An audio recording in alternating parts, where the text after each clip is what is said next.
तो आज पटना से शुरुआत हो रही है, प्रेस कॉन्फ्रेंस हो रहा है, मीडिया लोगों के लिए और स्टूडेंट के लिए क्या कहिएगा?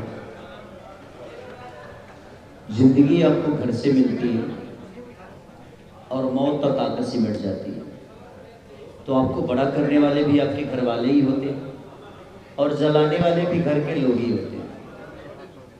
तो मुझे लगता है कि मेरी ज़िंदगी में मेरे प्रांत का, मेरे जिला का, मेरे बिहार का, मेरे यूपी का, मेरे भाषा का बहुत ज़्यादा योगदान है। नहीं तो सब लोग, मुझे नहीं लगता कि यहाँ जितने लोग आए हैं सब मेरे जीवन के बारे में जानते हैं। कोई ऐसा नहीं होगा जो मेरे जीवन के बारे में नहीं जानता। एक गांव से उठ के आप सबके बीच में अगर मैं कुछ बोल पा रहा हूँ तो ये भी पावर आप सबने ही दिया है मुझे। ऐसा नहीं कि सब लोग बचपन से पत्रकारिता करते हैं, कहीं ना कहीं सब लोगों ने गांव से उठ के यहाँ तक पहुँचे। इसलिए मुझे लगता है कि गांव की जो भाषा होती है, जो गांव का परिवेश होता है, जो गांव की कष्टें होती है, चाहे वो भैंस चराना हो या दूध बेचना हो, तो सबके अपने जीवन में एक संघर्ष है। और मुझे लगता है कि यहाँ कितने लोग ऐसे हैं जो अपने बच्चे को मोबाइल खेलने के लिए देते हैं? एक बार हम बताएंगे, एक बार ईमानदारी से बताइए। सब लोग। ये वही कहानी है, इस संघर्ष की भी वही कहानी है कि आज हमारे बच्चे मोबाइल से ज़्यादा कनेक्ट हैं अपने माँ बाप से बहुत कम, क्योंकि उनको माँ बाप का प्यार बहुत कम चाहिए, उनको मोबाइल चाहिए। वो आते ही अपने पापा अगर ड्यूटी से आते हैं तो पापा से मोबाइल मांगता है, पापा के गोद में नहीं जाता। और इसीलिए मैं चाहूँगा कि आप लोग अपने बच्चे को संघर्ष जरूर दिखाइए कि मोबाइल से वो इतना कनेक्ट हो गए हैं कि कहीं ना कहीं हमारे प्यार और हमारे संस्कार से वो वर्जित हो गए। और हम लोगों ने उसी बेस पे कहानी को किया है कि संघर्ष का मतलब ये नहीं होता है गरीबी। संघर्ष हर चीज के लिए किया जा सकता है। शादी के लिए संघर्ष, तो बेटा के लिए संघर्ष, बच्चों के लिए संघर्ष, खाना खाने के लिए संघर्ष, कहीं ना कहीं जाने के लिए संघर्ष। तो संघर्ष का मतलब यही होता है कि जीवन अगर संघर्ष नहीं है तो जीवन का कोई मोल नहीं है।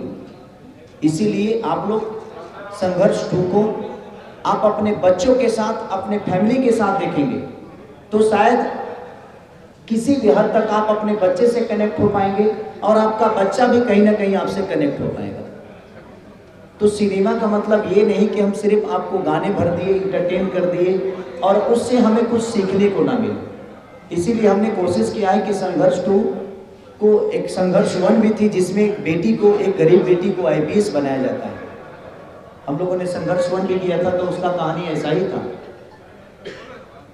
कि एक पिता को बेटा चाहिए और बेटी पैदा होती है और उसको घर से निकाल देता है बाप। और निकालने के बाद ये होता है कि उसी डिस्ट्रिक्ट में वही लड़की जिसकी वजह से घर से निकाला गया था हीरो को, वो बेटी कलेक्टर बन के आती है। तो हम लोगों ने बेटी पढ़ाओ, बेटी बचाओ, बेटी पढ़ाओ का एक अभियान था वो हमारा। लेकिन ये अभियान सिर्फ एक बेटी के लिए नहीं है, उस हर बच्चे के लिए है जो बच्चे आजकल हमसे दूर हो गए, मोबाइल से कनेक्ट हो गए। मैं अपनी भी बातें कर रहा हूँ, मेरे भी 2 बच्चे हैं। जब मैं जाता हूँ तो सबसे पहले उनको मोबाइल ही चाहिए। लेकिन जब मैंने संघर्ष की कहानी की उनको बताया तो आज मेरे बच्चे मेरे से मोबाइल नहीं मांगते। जितना देर मैं अपने बच्चों के साथ रहता हूँ वो मेरे गोद में रहते हैं और मैं उनसे खेलता हूँ ताकि मेरे भावनाओं को समझ सके। आप अपने जीवन के रास्ते को अपने बच्चों को बताइए। और हम लोगों ने संघर्ष 2 में यही बातें रखी है ताकि कोई भी माँ बाप अगर अपने बच्चों के साथ इस सिनेमा को देखेगा तो कहीं ना कहीं अगर करोड़ों बच्चों में से अगर 5000 भी बच्चे अगर सुधर गए तो अपने राज्य का, अपने देश का भविष्य बच गया। क्योंकि हम अपने बच्चों को संस्कार से इतना दूर कर दिए हैं कि आने वाला पीढ़ी हमारे लिए वृद्धा आश्रम ही बनेगा, क्योंकि हमने कभी अपने जीवन के बारे में अपने बच्चों को बताया ही नहीं। हमने उनको वक्त नहीं दिया, जबकि हमें देना चाहिए, क्योंकि हमने मोबाइल दिया। मोबाइल देकर हम भी कुछ सोचते हैं चल यार खेल, उधर क्यों टेंशन दे रहा है, ये काम है वो काम है। तो बात यही है। और हम लोगों ने संघर्ष 2 को उसी के लिए बनाया है कि कम से कम हमारे राज्य के बच्चे या हमारे देश के बच्चे मोबाइल से दूर होके कम से कम अपने माता पिता के पास रहें और माता पिता के जीवन की बातें समझ सकें। इसीलिए हम लोगों ने संघर्ष टू को बनाया।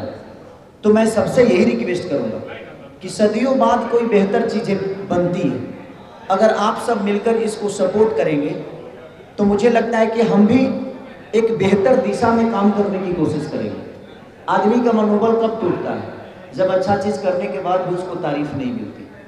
आप भी हैं, अगर अच्छा न्यूज बनाते हैं, अगर हम आपकी तारीफ नहीं करेंगे तो फिर आप न्यूज बनाना छोड़ देंगे या बेहतर न्यूज की तरफ नहीं जाएंगे।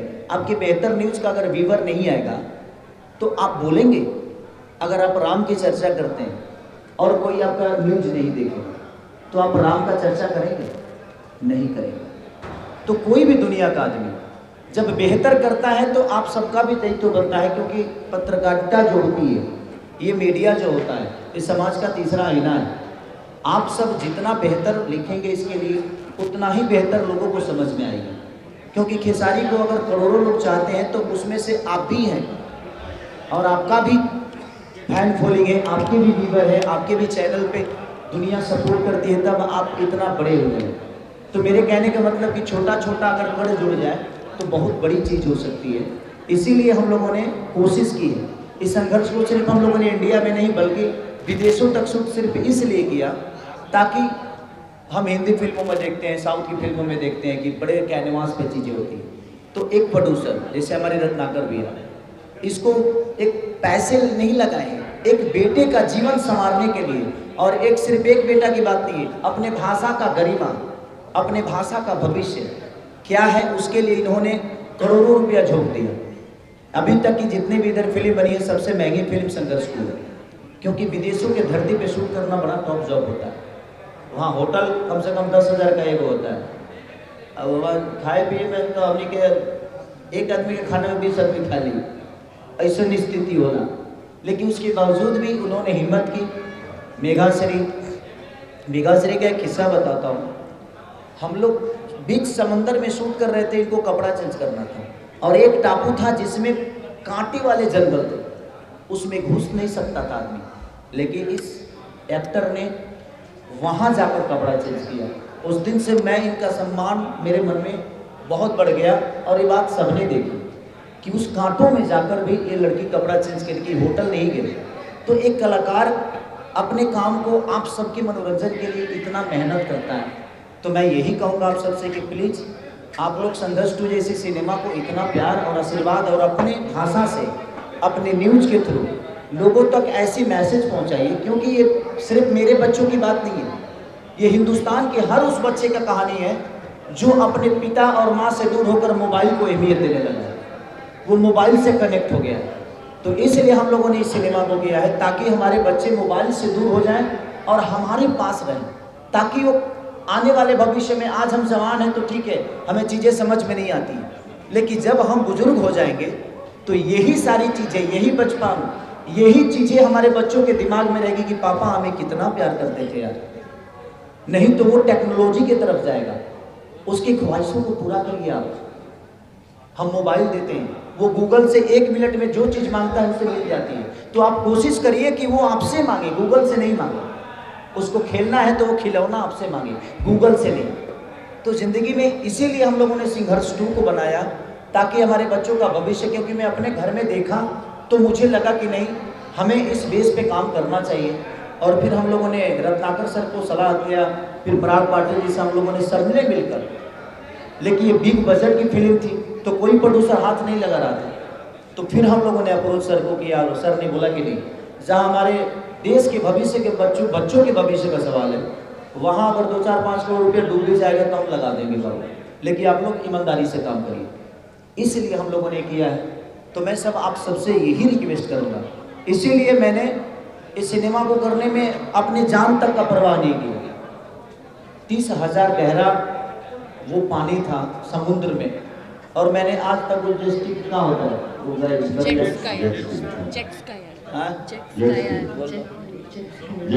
ये जो बोल रही है, हाँ थोड़ा सा अंग्रेजी में प्रॉब्लम है भाई, हम आप सब लोगों का कारण। तो जब अंग्रेजी होता है तो मैं किसी और को सहारा ले लेता हूँ। तो इसलिए मैं आज तक चलाया नहीं था उसको। मैंने गोवा एक बार गया था तो मैंने देखा था, लेकिन सर अचानक से 20 मिनट के अंदर कोई आदमी उसको उड़ाने लगा मुझे उसके लिए मेरी वाइफ से डांट भी पड़ी, क्योंकि मेरी वाइफ, मेरी बेटी, मेरा बेटा, हम चारों गए थे उस शूटिंग में। सर ने खुद ही बोला, पहली बार मैं अपने बच्चों के साथ आउट ऑफ इंडिया गया।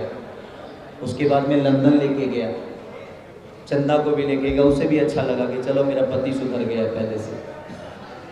कोई भी पत्नी कहेगी कि नहीं भाई चलो सफ़र कर रहा है उसके साथ तो अच्छी बात है ना। आज 17 साल का सफ़र है उसके साथ। अब वो मेरी प्रेरणा है, कहीं ना कहीं उसने मुझे बहुत ताकत दिया है, नहीं तो गलतियां हमने भी बहुत की है। बाद में मुझे समझ में आया कि यार ज़िंदगी में हर वक्त तो मैं दुनिया को वक्त देता हूँ, और यही वक्त है कि इसको भी देने की ज़रूरत है। बुढ़ापे में इसके अलावा मेरे पास कोई नहीं रहेगा, तो बुढ़ापे में हम वक्त देके क्या करो, कोनो मतलब नहीं होगा। इसलिए आज मैं भी वक्त देता हूँ, और आप लोग भी अपनी फैमिली और अपने माँ बाप को हमेशा वक्त दीजिएगा। ज़िंदगी में वो कभी दुखी नहीं हो सकता जो अपने माँ को डेली फ़ोन करके पूछता है कि मम्मी तुम कैसी हो, पापा आप कैसे हो, क्योंकि उनसे बड़ा ताकत आपके धरती पे कोई हो ही नहीं सकता। तो हमेशा कोशिश करिए अपने माँ बाप को, अपने सुबह उठते ही पहले बोलिए मम्मी प्रणाम कैसी हो, क्योंकि माँ बाप जिंदगी के सबसे अनमोल रत्न होते हैं। हमें पढ़ना बताते हैं, हमें चलना बताते हैं, हमें बोलना सिखाते हैं, तो पहला हमारा मास्टर वही है। इसलिए मैं संघर्ष 2 की बोल रहा हूँ, क्योंकि आप लोग, हर वो आदमी अपने आज के डेट में बच्चों से दूर है, उसको मोबाइल से आप जोड़ दिए, और हर बच्चा आज गेम खेलने में तबाह है, अपने पापा के साथ कोई नहीं खेल रहा। तो इसलिए मैं सबसे ये रिक्वेस्ट करूंगा कि आप लोग अपने बच्चों को संघर्ष 2 दिखाइए, अपने बीवी को दिखाइए, सबको दिखाइए। रीज़न इसलिए ताकि अगर आपका बच्चा, ताकि आप उसको बता सके कि बेटा देख मैं तुझे प्यार करता हूँ। इसमें कम से कम गेम खेलने से बच्चे, इसमें लाखों बच्चे आज मेंटली डिस्टर्ब हो गए हैं। कहीं ना कहीं उनको गेम के तहत वो चाहते हैं कि कई सारे बच्चे छत से कूद जाते हैं गेम के तहत, कई बच्चे अपने माँ बाप का कत्ल कर देते हैं सिर्फ मोबाइल का देने में। हम इसीलिए ये सारे मुद्दे के साथ इस सिनेमा को बनाए, और पराग जी ने बहुत अच्छा डायरेक्शन, इनका तो